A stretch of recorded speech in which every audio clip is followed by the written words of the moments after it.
Hi everyone, my name is Sabrina Gallier and I'm here with Samantha Torres today. So we're going to talk a little bit about financial planning and pretty much the basics of financial for yoga teachers and yoga professionals today. Hi Sam.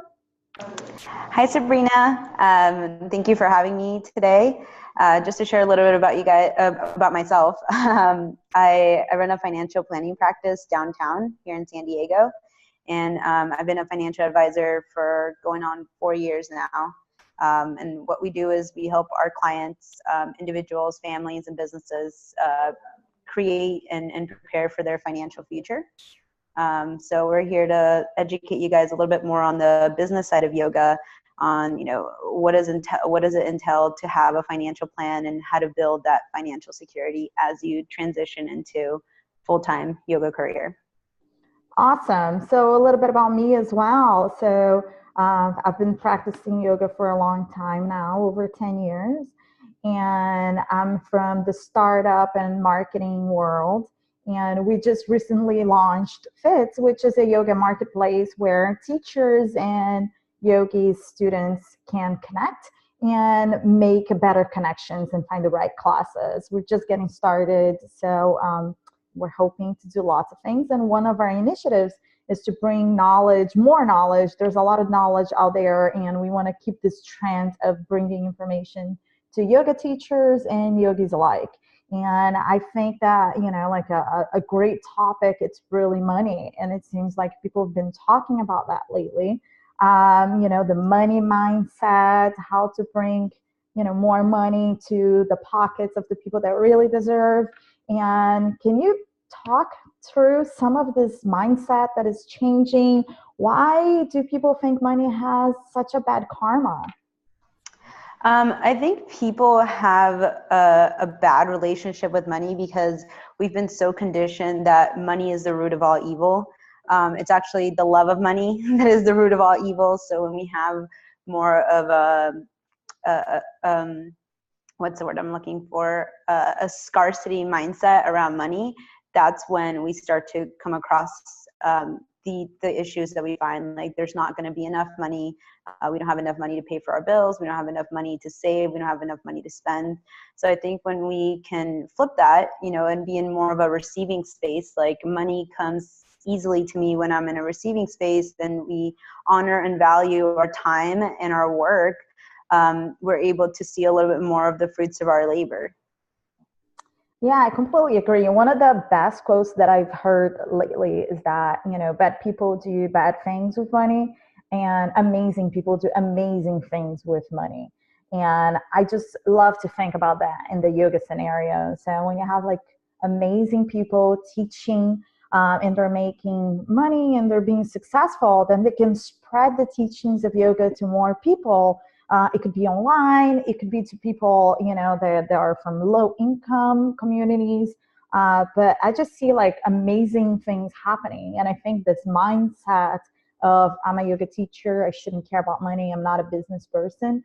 It's really shifting and it's empowering people in their messages as well. So tell me a little bit about you. How did you start with yoga and how did you get where you are and what exactly you do today?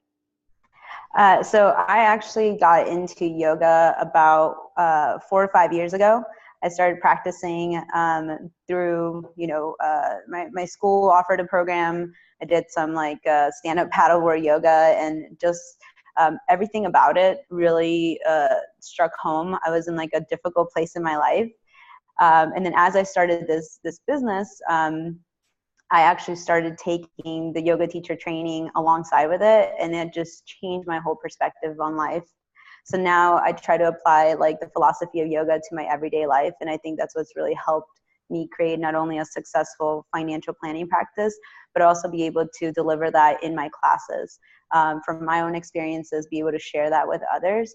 And, to your point, I think everybody was a yoga teacher, or if everyone had that knowledge and background, we wouldn't be doing so many bad things with money. You know, I think as a business owner, you really have to start with the why. Like, why are you doing this? Mm-hmm. And I think if your why is strong enough and you're really connected to your purpose, things just flow. Like, things will start to happen for you, and you don't really have to worry so much about the money because it will come. Yeah, and it's at the end of the day, it's all about providing value to me. So if you're providing value to other people, people wanna, congratulate you and give you something worth for the value bringing to the table. So I often talk about sales and how if you're doing right and if you're selling great offerings, you're not really pushing, because what we think of bad sales and bad business and bad money is when you're pushing people stuff that they don't want and they don't need, versus offering stuff that they could actually connect with, that they need, especially in this world of healing and wellness that we really want and appreciate. So let's talk about more practical things. What's the number one basic advice that you give yoga professionals starting today? I think the number one advice I would give anyone would be pay yourself first. So that means before you spend anything, make sure you pocket something for yourself. Save it, whether it's in a savings account or, if you've established a good savings habit, maybe you're starting to think about retirement and things like that. Because at the end of the day, it's not really about how much money you make. It's about how much money you save. Awesome. And any other tips or rules that people should follow? You said something the other day about a rule that I thought was amazing. So can you explain a little bit about that? Yeah. So what I help my clients is understand the 60-20-20 rule. So if you look at your entire paycheck or the money that you're bringing in as 100%, you want to aim to live off of 60%. So that means car, rent, food, insurance, like all that stuff that requires you to live your life, you want to stick to roughly 60%.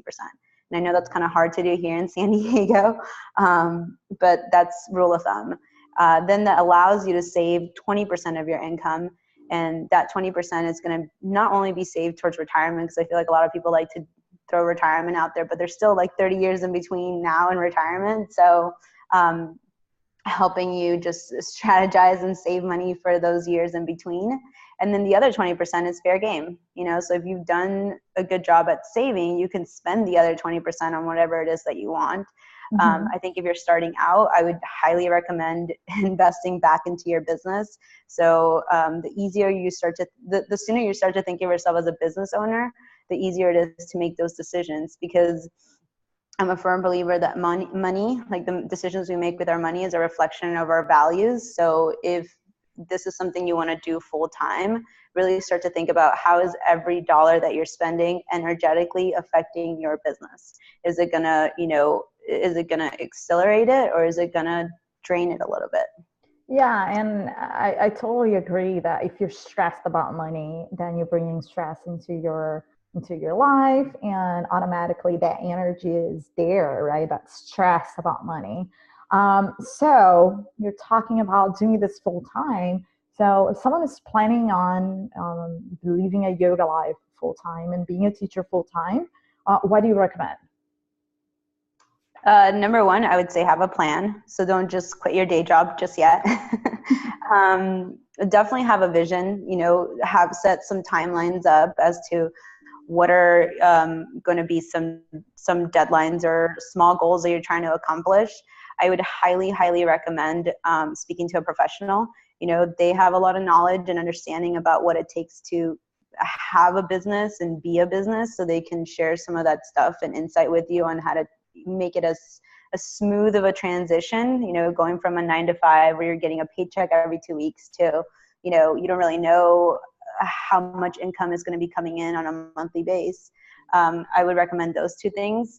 And then going back to the business mentality. So the sooner you start to think of yourself as a business owner, get a business credit card or debit card and just start separating your expenses. Because at the end of the day, the sooner you start creating those habits, the easier it's going to be later down the road. and, Awesome. you know, have a plan. What would be a good goal then? Like, have you seen anybody that has really good goals and they achieved it? Or, like, is it more of a time thing or a number of students, or, what kind of income you want to have in a month? And what would be a good goal?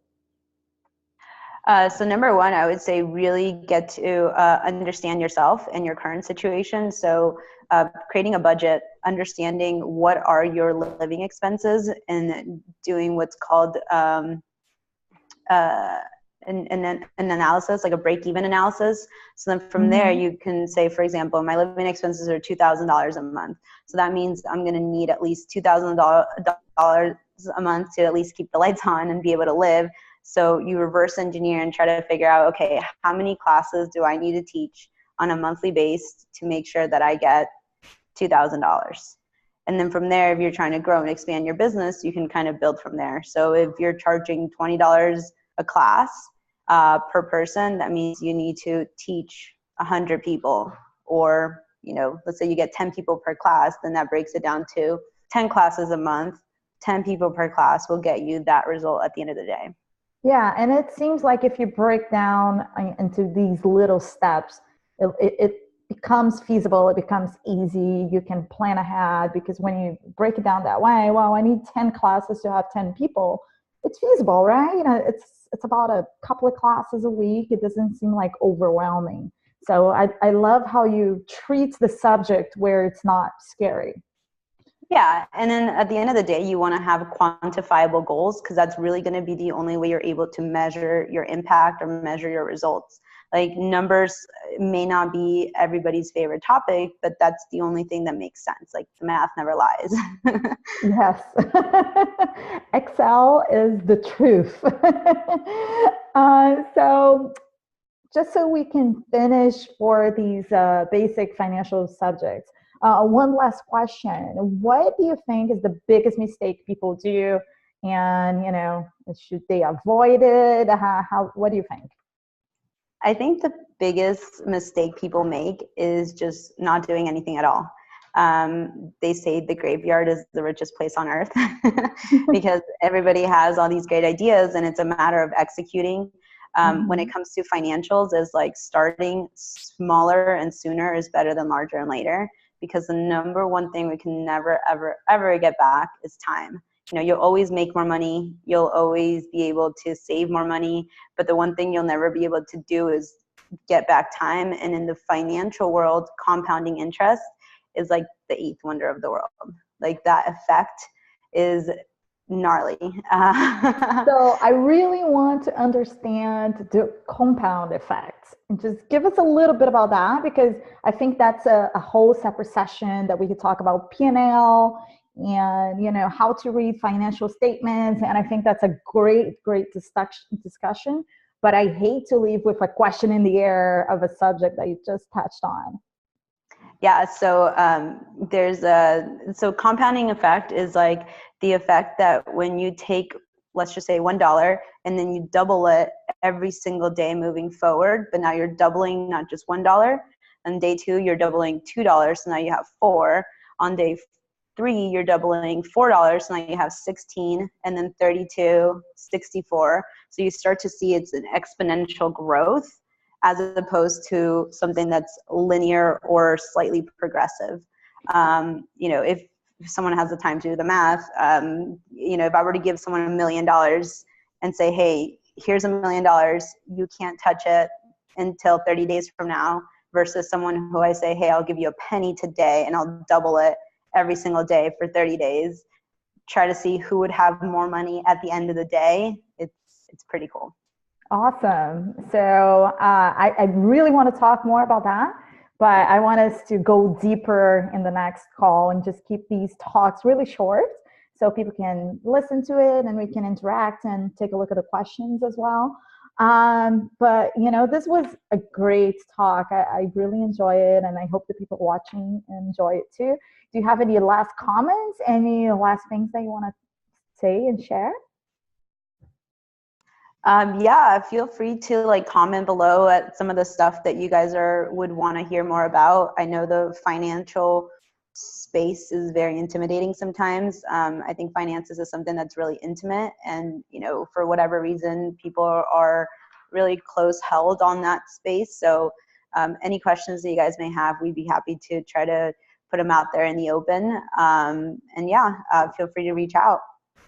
All right. Well, thank you so much, Sam. And we'll definitely talk again, maybe in a week or two. And, we'll have some questions and we'll look at these questions and we'll go deeper and deeper in the financial world for yoga professionals.